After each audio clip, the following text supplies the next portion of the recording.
Okay, so let me just review.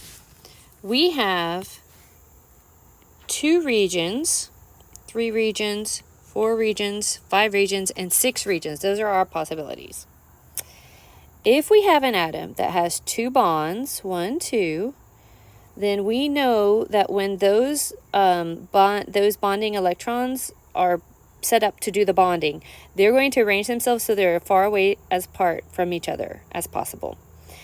And what that central atom does to help that is it rearranges its normal S1, S2, 2s2, 2p1. It rearranges this configuration so that it has SPs.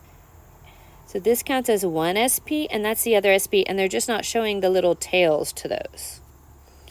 So that's what it does. It rearranges, it moves them as far apart as possible, and that's the Vesper thing, is where you can move these electrons as far apart as possible.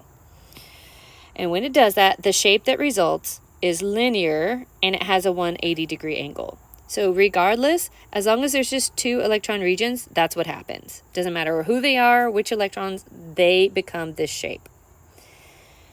Now, when you have 3, that's sp2. And again, it's not showing the little tails on all of those. So this counts as 1 sp2, 2 sp2, 3 total sp2s. And like there's going to be atoms on the outside here. These are the atoms. So we're looking at the bonding electrons. So these 1, 2, 3 regions. When it all comes together, the name of the shape that results is trigonal planar, and those angles are 120. And in chemistry, we like to talk about triangles, and so this makes like a triangle. So trigonal is like saying triangle, and it's all in a flat plane. Then when you have 1, 2, 3, 4 regions, again, it's not showing the little tails. So this would be 1 sp3, 2 sp3, 3 sp3, and 4. There's a total of 4 sp3s.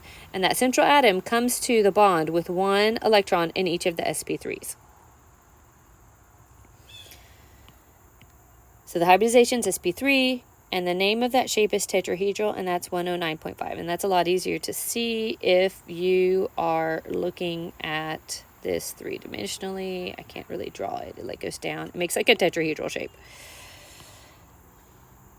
If you have 5, it's sp3d, and you've got 1, 2, 3, 4, 5 regions, right? And again, it's not showing the little tail parts. So 1, 2, 3, 4, 5. There are 5 sp3s that are coming from that central atom. It's rearranging how its electrons are so that there's 5 equal little regions to bond from. And again, the atoms will be on the outside, and that's what we're looking at, is the bond itself, the electrons, the parts that I've highlighted.